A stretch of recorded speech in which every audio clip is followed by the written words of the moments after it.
This is Things You Might Not Have Heard, and I am Jay Cleveland Payne. And queued up for you today, we have 8 stories for this Tuesday from the prior day, the Monday, that you deemed as conversational. You vetted them by saying that these informational, political, current eventical, and pop cultural news stories are worthy of chatting up. And we'll explain how we let you help us pick these stories in quite a bit. On the docket today, queued up are stories on the Colorado Flamethrower attack. More details once you get more time to go into it. You get more details, and they really, really are shocking and tragic.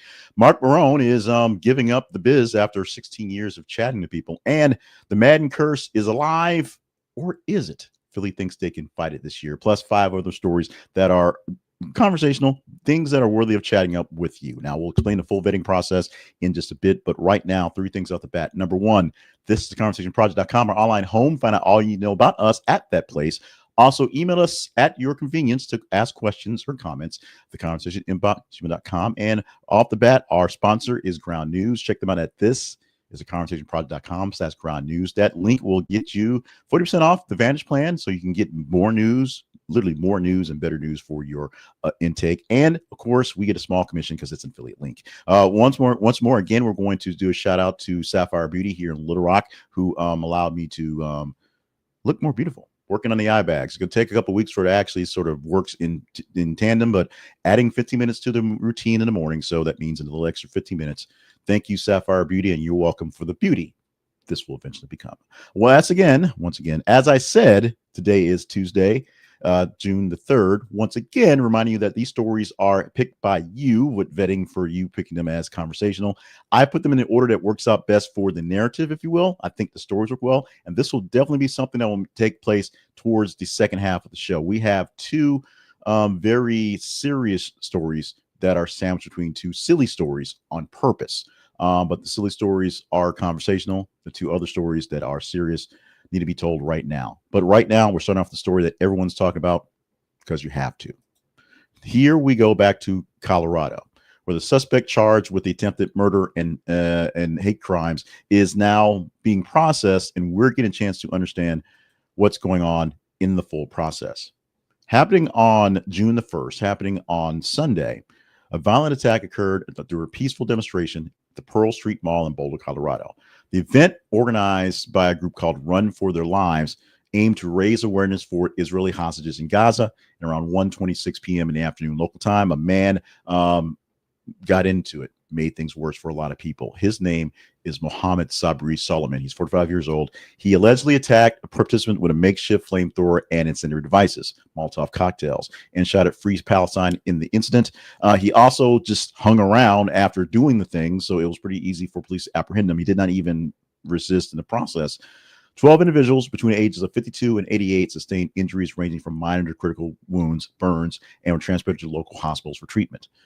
Solomon is an Egyptian native who had overstayed his U.S. visa and had been charged with 16 counts of attempted first-degree murder for this, and federal hate crimes are in this. Freeing Palestine was pretty much the kicker on making this a hate crime. Authorities report that he had been planning this attack for over a year, targeting the group due to their Jewish identity. They have been doing this for about a year since the attacks on October the 6th, October 7th happening then. So they're basically doing this weekly to continue to keep up the knowledge of the hostages and the situation in Gaza. So they were easy to identify as a Jewish group, easy to identify as where they were, and showing that they were extremely peaceful. He could act on this heinous act and knew he can get away with most of it. During interviews with Solomon, he confessed to the attack, stating he intended to kill all the participants, whom he referred to as Zionist people, expressed no remorse, indicating that he would commit the act again if given the chance to. Investigators recovered additional Molotov cocktails at the scene. In fact, he was holding 2 bottles that seemed like they were ready to be thrown, suggesting a broader plan was not fully executed. He had more. He was ready. He just, in the moment, just sort of stopped. And that's the only thing we have to be thankful for, that he stopped the attack and did not go forward as violently as he started the initial attack.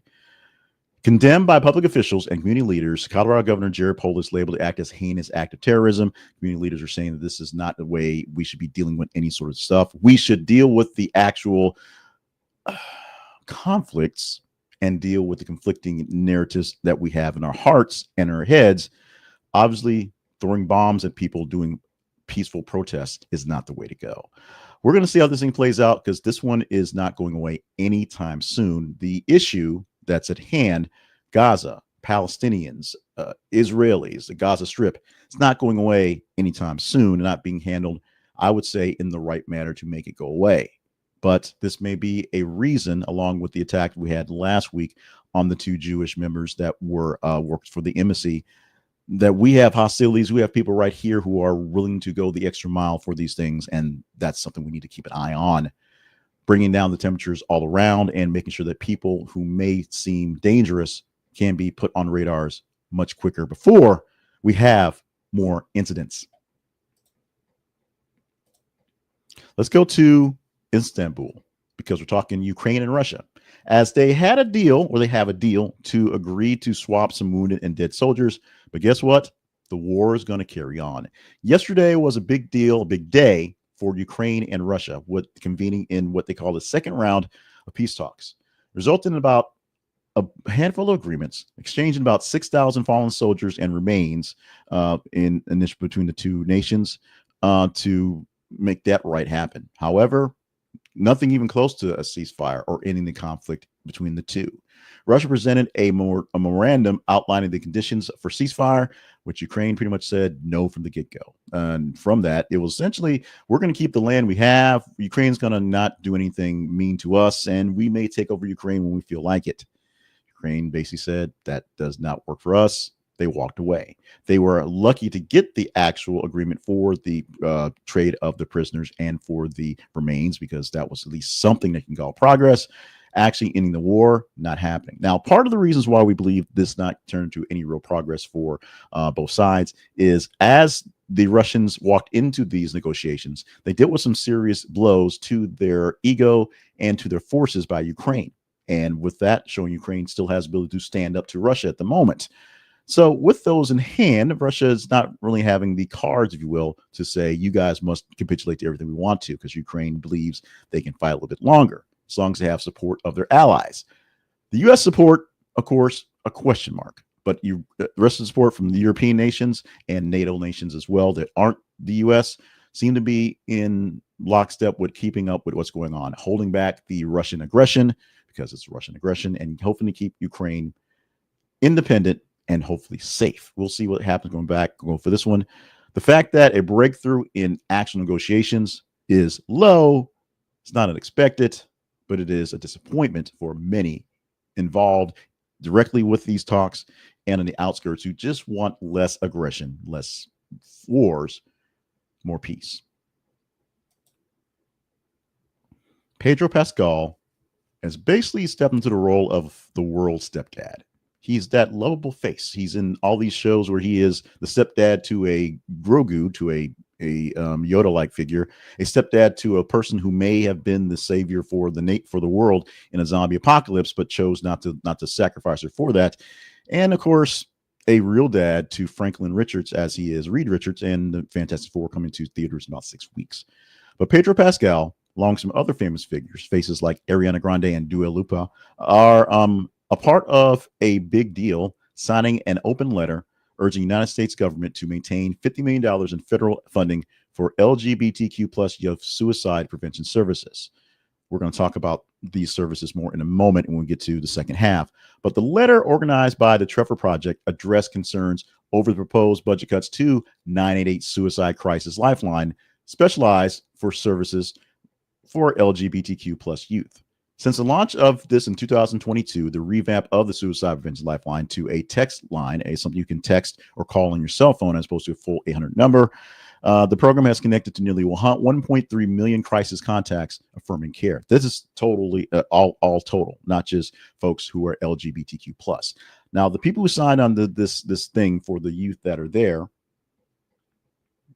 say that LGBTQ plus youth are more than 4 times as likely to attempt suicide compared to their peers. They argue that removing this funding would have devastating consequences and send harmful messages to vulnerable youth and people in general. The letter states, stripping away this lifeline leaves LGBTQ plus youth with the message that their lives are not worth saving. We refuse to accept that message. This letter highlights the role of public figures in providing representation and support, certain invisibility that life-saving marginalized youth have and they need from folks who can push the right buttons. It concludes with the message of solidarity. You may feel like no one hears you, but we do. We will keep showing up and speaking out. We will not stop fighting for you. Let's talk about the Trevor Project. The CEO of the Trevor Project, James Black, expressed gratitude for support, stating that suicide prevention is about people, not politics. All people, and not the politics of who you're liking or not liking. This organization continues to advocate for preservation of critical services in the upcoming federal budget. In the goal to slash waste and abuse, what's being cut are low-hanging fruit, things out there that are smaller bits and pieces of, when they find scraps in the budget to fund various projects. These scraps are being put out there because they're not major things. We're not cutting planes from the budget for the military. In fact, we have to make more planes because we keep dropping them into the ocean, apparently. We are cutting smaller issues and, of course, just firing large groups of people who just seem to be sitting there to find out that, no, they're not just sitting there. They're watching our world and be keeping us safe. So losing funding to 988, and we'll talk more about that again in the second half because another big story dealing with that right now is an issue. And this letter focusing on LGBTQ plus youth who need a lifeline in many cases for the cost of the services is out there. And we'll talk more. I'll talk more deeply about this in the upcoming story because this is something that actually I advocate for personally. It affects me personally. So we will definitely hit this one more time. Marc Maron, who is not America's stepdad, is announcing he's wrapping up his What the F podcast after 16 years. Announcing this, that his influential podcast is now over, concluding in the fall of this year after the run of about 1,600 episodes. 16 years, about 1,000 episodes a year per that ranking. The decision was made jointly by the producer, Brendan McDonald, and stems from a sense of fulfillment and burnout. They've been doing this for a long time. The podcast world is totally different, and what they've been doing has worked. They want to move on to other things. Maron has emphasized that ending the podcast was a mutual, straightforward choice between the co-producers, him and his producer, saying, "We're tired, people. We're burnt out." This was launched in September 2029, if you can think about that, how far ago this was, as a personal project following the cancellation of Maron's radio show. So initially, it was recorded in his garage, but the story was they didn't actually take his keys away from the radio station so he can sneak into the radio station and record stuff. Then he turned it into the podcast recorded in his garage, evolved into a platform that had long-form interviews with diverse guests, including some really big ones, Robin Williams, Lynn Sheldon, of course. He got a chance to interview President Barack Obama. He is essentially the granddaddy of them all in these long-form things. You may think Joe Rogan is the king, and he is, but Marc Maron essentially did this sort of out of literally a necessity, something he needed to do to get some words and things off his chest after he lost his radio show. The impact was recognized in a 2010 episode, specifically featuring Robin Williams, and it was archived by the Library of Congress. This is not just random guys talking for 3 hours. These are things that actually seem to make a difference and are part of our zeitgeist for our public media. Through the run, WTF maintained a consistent schedule, essentially releasing episodes every Monday and Thursday. They did not stop. They basically hit the mark every single week. And Maron and McDonald operated independently, no network backing, all creative freedom was their own. They made things work.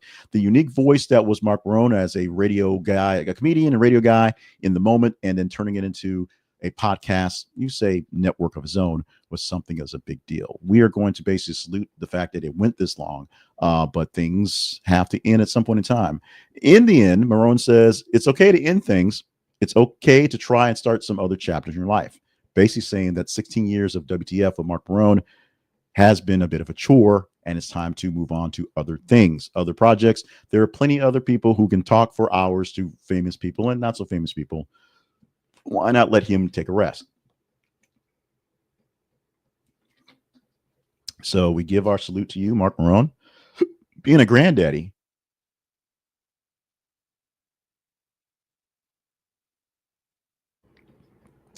Me cough buttoning that right there. An OG in the podcast game, in the chat podcast game, showing that it's 16 years. Now, remember, the iPod, or Apple iTunes and iPods and Trojan iTunes are 20 years old at this moment now. So something that seems like it's been with us forever. And if you are maybe a Gen Z or millennial, they may seem like forever. It's only been a 20-year phenomenon. So these are things that have evolved in quite a grasp in the short time they've been here with us. 20 years, not just some of a snap of the fingers in real time. But the fact that he's been able to manage and maintain this level of consistency and greatness for his work on that period of time is one testament to what he's doing. The other testament is he's probably got other things to do because, as he says, he's tired.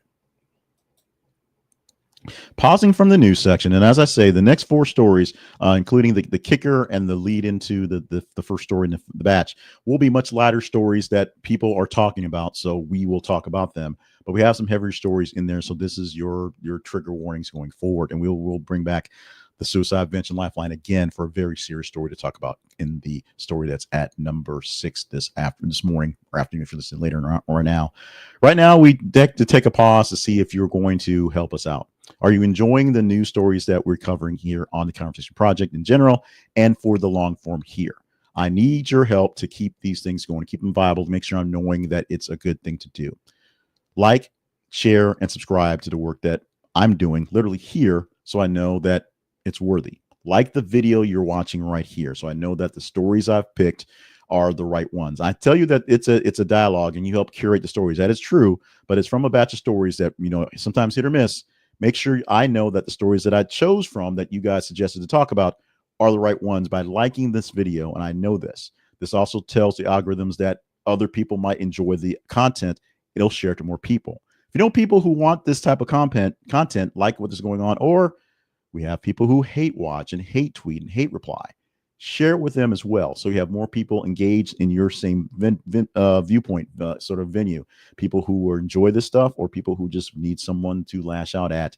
If you're not getting this natively in your feed, if someone shared it with you or the algorithm popped it up and you hit the button to watch it today and you think it's pretty good, subscribe. We're trying to grow a subscriber base on all the platforms. This video in particular is live on Facebook, on X, and on YouTube.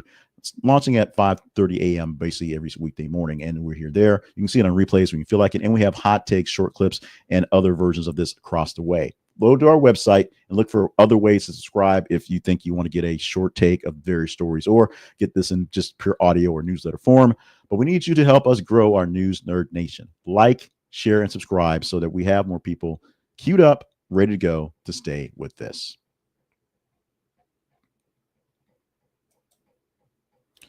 So, Sydney Sweeney is selling her bathwater, literally. I was asked about this story because it's been on sale for 2-3 weeks or so. When I was asked about some of the stories I cover, like, are you covering Sydney Sweeney? And I was like, well, it seems like a bit too on the nose, a bit too much. And sometimes stories need a little time to breathe for people who've missed it to get into it. And so I needed fill some holes. And Sydney Sweeney was still out there filling holes, for lack of a better word. And so we're talking about her selling her bath soap made with her bath water.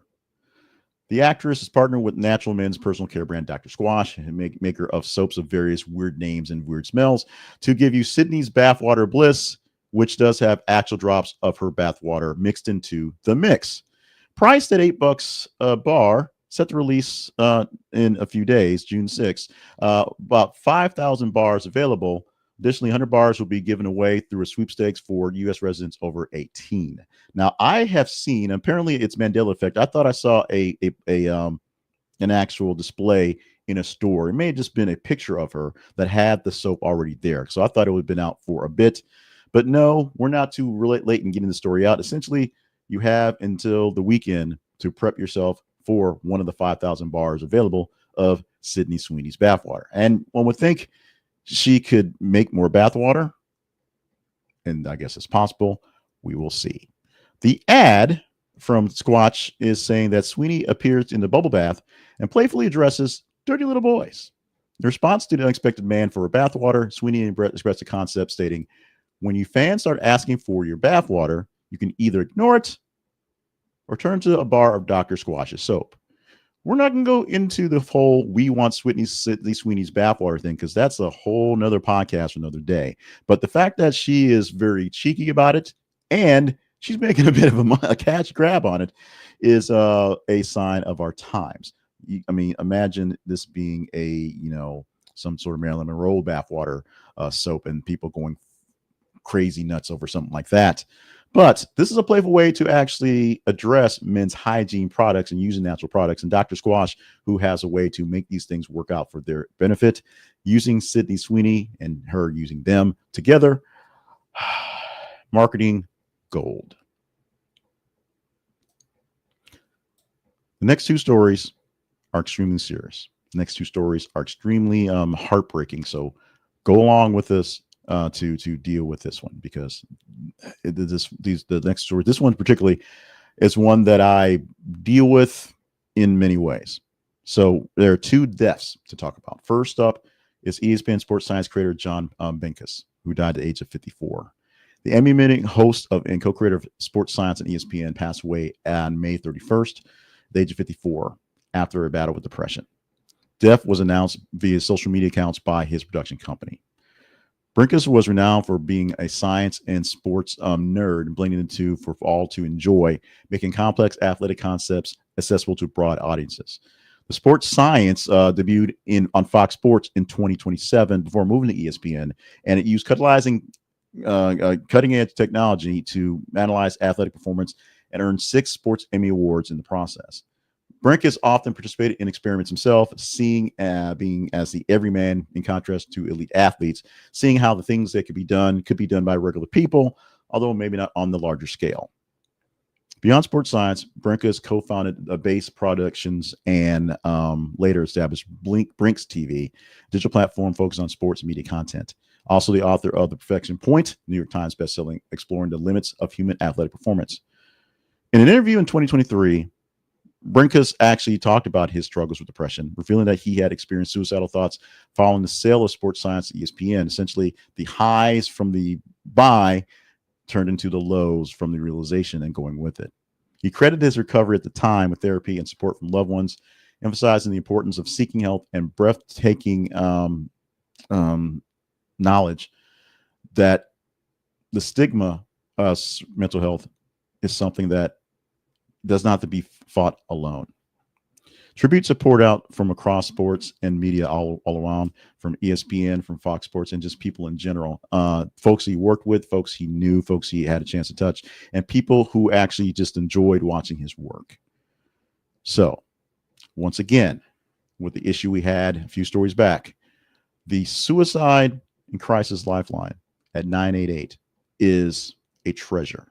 The original National Suicide Prevention Lifeline, the long 800 number, was a treasure itself. But the fact that they were able to transform it into something that you can use in this technology, you can text someone at 988, you can call someone on your cell phone anytime you want to, and have someone to talk to, it is definitely a boon. This is something that I advocate for often. Every so often we do a story like this, and we bring up this slide here. If you're not watching it, it's a slide that has the information for the National Suicide Prevention Lifeline. It's been here with us for years. Before, when it's the 800 number, to me, had to explain it. But if you're in need of someone to talk to, dealing with depression, struggling with issues and of doubt, call the number 988 on your cell phone. Text them at 988 on your cell phone. Visit them online for resources at 988lifeline.org. 24 hours a day, 7 days a week. You have people in English and Spanish to talk to you. If you need a local resource, find something there as well. The fact that this is something we're talking about being on a chopping block, and that a handful of famous people had to write a letter to say, hey, this might be important, specifically to a group of people who seem to be targeted by people these days, this is kind of a shame. Let's save this service. Let's save this lifeline. Let's save some people. Let's be available. And if you don't want to call this number, email me directly, jclevelandpayne@gmail.com. Email the show, the conversation inbox, gmail.com.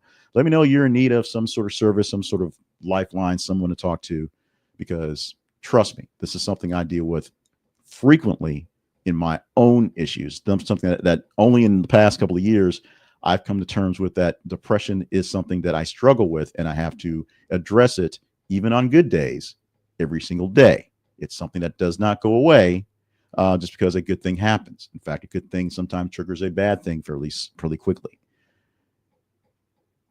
If your life is going great, your life's going not so great, but you're feeling in a low at the moment, reach out to someone, get some help, talk to someone, or something I like to do, don't talk to someone. Just be there in their presence and make sure they know that they are not alone, because you are there with them. This other story, this next story, also wraps up a lot of those issues, but it comes at a very different pace. It goes back to the first story we talked about with the man in Colorado attacking the Jewish people on the street. This story deals with Jonathan Joss, who should be talked about for the now revival of the King of the Hill franchise, the show coming back to television soon. But the actor, renowned for voicing Jod Redcorn on the show and doing other great acts and shows as well, was fatally shot on June the 1st near his former residence in San Antonio, Texas. He died at the age of 59. San Antonio police responded to reports of a shooting around 7 p.m. and found Josh near the roadway near his old residence. Despite life-saving efforts, he was pronounced dead at the scene. The suspect was identified as 56-year-old neighbor Sigfrido Alvarez Sija, who was apprehended pretty shortly after the incident and charged with murder. Authorities have stated that while the investigation is ongoing, there's no evidence to classify this as a hate crime yet. Here's the deal. Joss's husband, Tristan Kern de Gonzalez, who was present during the incident, alleged that the shooting was preceded by homophobic slurs and a culmination of ongoing harassment. He recounted that Joss pushed him out of harm's way during the attack as the gun was being fired, saving his life in the process. Now, born in San Antonio, Josh has a prolific career playing Native American characters in both television and film. Beyond King of the Hill, he had roles in Parks and Recreation, also Tulsa King and The Magnificent Seven. He recently completed voice work for the upcoming revival of on Hulu for King of the Hill, so he is there for this season. So he get a chance to have his voice used for the new season.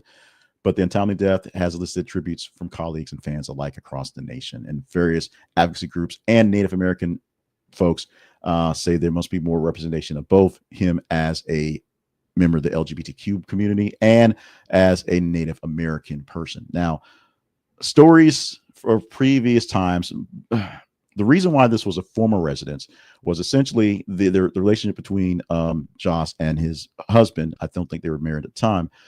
Turned into a lot of harassment in the neighborhood. In fact, arson is essentially what they believe took down their house. Their house burned down, and they were living someplace and finding new life. And were recently married, so they're dealing with things going forward. And we're just sort of checking the mail at the old house because they hadn't dealt with the property yet, and someone harassed them, attacked them, ultimately killed Joss. These are unfortunately stories that we have to cover. These are the conversational things that we have to talk about. And these are things that you guys actually did engage in to say these are things worthy of talking about. When I have to choose from the 8 stories to give on a Tuesday through Friday or 10 stories on Monday, it gets really hard because there's so many things to pick from and things to swap around going forward. This was a tough one.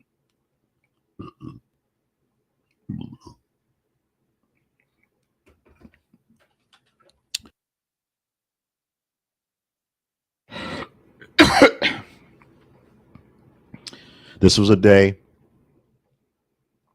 that was a very tough one in stories to get through. But these are stories in the now, in the moment, that need to be addressed. So hopefully we pick the right ones and you will able to address these in solid manners going forward.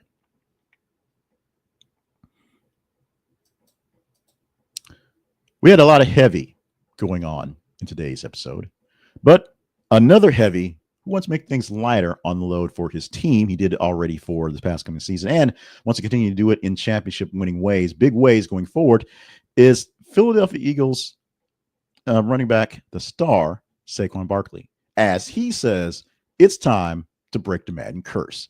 The Eagles and their star are on the cover of Madden 26, EA Sports Madden NFL 26.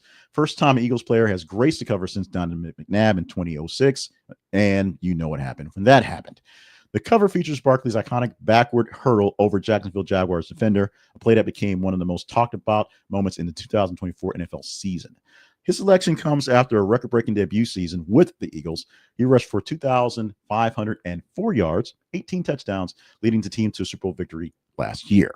His performance earned him a place of the exclusive Madden 99 club, which means he's got the high ranking score on the team game. You play with him, he's going to win every time. You got that. He earned it. Now, the Madden cover is prestigious for its accolades and also has the Madden curse. Superstition where the person put on the cover that year has a bad year. They have some sort of decline in performance or a pretty big injury, or both. Examples include Christian McCaffrey, who appeared in last year's cover, and then, of course, got plagued with an injury in the next season. It happens. Despite the concerns, Barkley remains confident and has expressed gratitude for recognition and looks forward to continuing his high level of playing upcoming season and showing folks that he ain't no punk. He can beat this curse. To celebrate the achievement of being on the actual cover, Geno Steaks in South Philadelphia temporarily rebranded them as Saquons. They are not Philly cheesesteaks. They are Saquons. Honor the star of the running back's impact on the city and the team. Everybody loves Saquon Barkley. No one has anything bad to say about him. We shall see if he is the man to blow away the Madden curse and show folks that it's just something, a bit of superstition, just a little something, because he's got a little extra juice, a couple extra plays to pull out of his hat. Those are 8 stories you produced for this Tuesday edition. For Wednesday, we have 30 so hours, 30 stories possibly to get to you in this span of time. So what will we talk about tomorrow? 3 stories I have queued up right now that you can engage in. Is basically you go to those feeds on X and Facebook and tell us you want to talk about these stories by just engaging them, clicking the like button, reading them, sharing them. And the more engagement story gets, better chance you have of picking it later on. We'll pick the ones that are the highest at the top. Rick Isley is never going to give you up has been ranked as a Spotify Billions Club song because we can't get away from it. Also, President Trump has pardoned more folks. This time, 4 the divers who have cut 19 sharks free from a long line. It takes a little explanation to read the story to get deeper into that one. And a 6-year-old boy was killed during an alleged exorcism, and the mother was charged with murder. That one also needs a bit of context, although once you see it, you'll see there. We post a news article every 50 minutes to Facebook and X. Facebook.com/This Is Conversation Project, X.com/TH_conversation.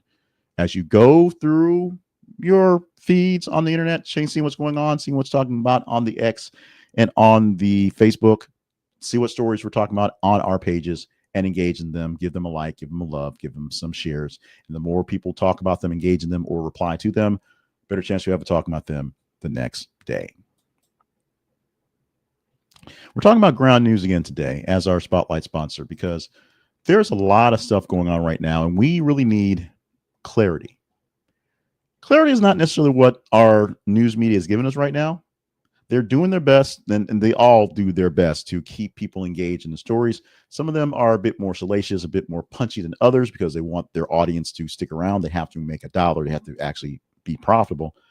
But what they're doing in the discourse of communication, in some cases, is shameful. And this is on both liberal and on conservative sides. This is from all grounds. So Ground News tries its best to even the playing field by allowing you to see the even playing field. Go above the fray and look at from below and see where everyone is coming from. Uncover where your news is coming from and see what the articles are saying compared to what other articles are saying. Find out what facts remain facts and what points remain talking points in the news articles from the sources as they come. Different media outlets will say the same story in various different ways. You get a truly unbiased perspective by seeing what each outlet is saying. Local, national, and global news is covered by Ground News. They diversify the sources. They highlight the missing stories that are out there. Their blind spots feature will pull out stories that political leanings cover or ignore, and you can get your own opinion, a balanced one based on the full scope of things there. The layouts are easy to read, so you can consume the stuff side by side and see comparison to what's being out there. Cut through the noise of what's going through and see the full facts of all stories. Download Ground News today or watch it via the website it has, and use our link to join in and get 40% off their Vantage plan, their full plan of news coverage. You can get it by going to thisistheconversationproject.com/ground news. This is theconversationproject.com/ground news and use our affiliate link. We get a small commission just a little bit back for you joining this one. This is one you've heard about from many newscasters, many different podcasts, many things that cover news and information. Ground News is one that essentially everyone seeks out to get into to use. And when they hear people using it as a sponsor, they want to end it. And that's what we wanted to. We used Ground News before we started using them as a sponsor. And then once we found about the affiliate program, we want you to join in on the love that they provide for you in good news. It was founded by a NASA scientist, I believe, by a rocket scientist who wanted to go through and aggregate things in a way that you could see all you could see. Ground News will give you the pure, unadulterated stories based on what a provider will give you, and you can make your own decision based on what you see from all sides. Go beyond the bias and see what the news is all about. Use our affiliate link. This is theconversationproject.com/ground news. We get a small commission. You get 40% off your news plan. Everyone wins here. Conversation Project lives online at this is theconversationproject.com. One of the things that I wonder about, I worry about, I think about, and this is something partly ego and partly just, wanting to make sure I'm producing something that's worthy to the world, is what people are going to actually legacy me as. I've written some books. I do some podcasts. I have some things out there in the ether. So as I say, I'm now immortal because there's always there. As long as when the nuclear apocalypse happens and the wind is blowing and one of my books falls off a shelf someplace, I still exist in that winterly wonderland of nuclear waste. It's there. But the stories we had today on murders and suicides and trying to keep up with people's mental health are the type of stories that I want to be here for, not because I enjoy those type of stories. Trust me, no one does, but they need to be told, they need to be reflected, and not being shown as much, and they get lost in the shuffle. The Conversation Project makes sure that stories don't get lost in the shuffle. We do cover the main things, the big things. We talk a lot of Trump around here. That is definitely something that we do. But other stories that get lost in the shuffle, that get short hits here or there, that don't get a chance to gestate, and things that sometimes take a long time to really turn into a story that people care and want to talk about. We do our best to make sure we get those stories to you. And I think today is a proud edition of that, minus some voice inflections. We're working on that as well going forward. So the wrap up, the things you can do to help us do things here for the Conversation Project is always the same. Our website home is theconversationproject.com. Our email address, the conversation inbox at gmail.com, and feeds on Facebook and X for you to follow us to engage in stories. You help us pick the stories. You make this a dialogue by giving us engagement in stories so I know which ones to chat up.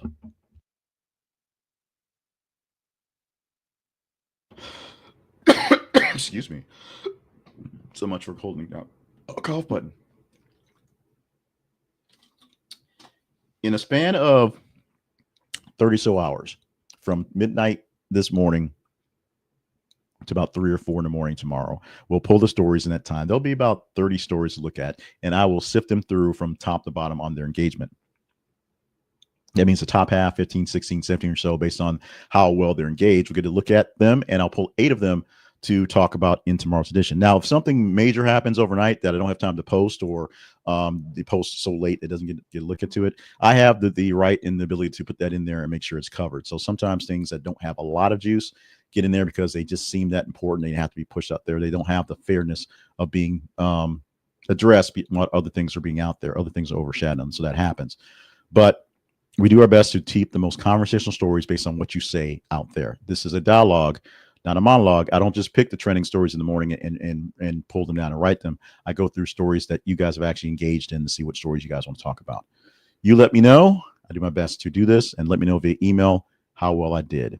With that, wrapping up the Tuesday, June 3rd edition for 2025 for Things You Might Have Heard. I am Jay Cleveland Payne. Thank you so much for joining us. Remember, 988 on your cell phone. If you have a need to talk, text or call 24/7. Someone's there to talk to you, to make sure, to remind you there is better. We can help you get to better, even though right now doesn't seem like there is one. There always is a better. With that, thank you for being a part of us today. We'll see you again tomorrow.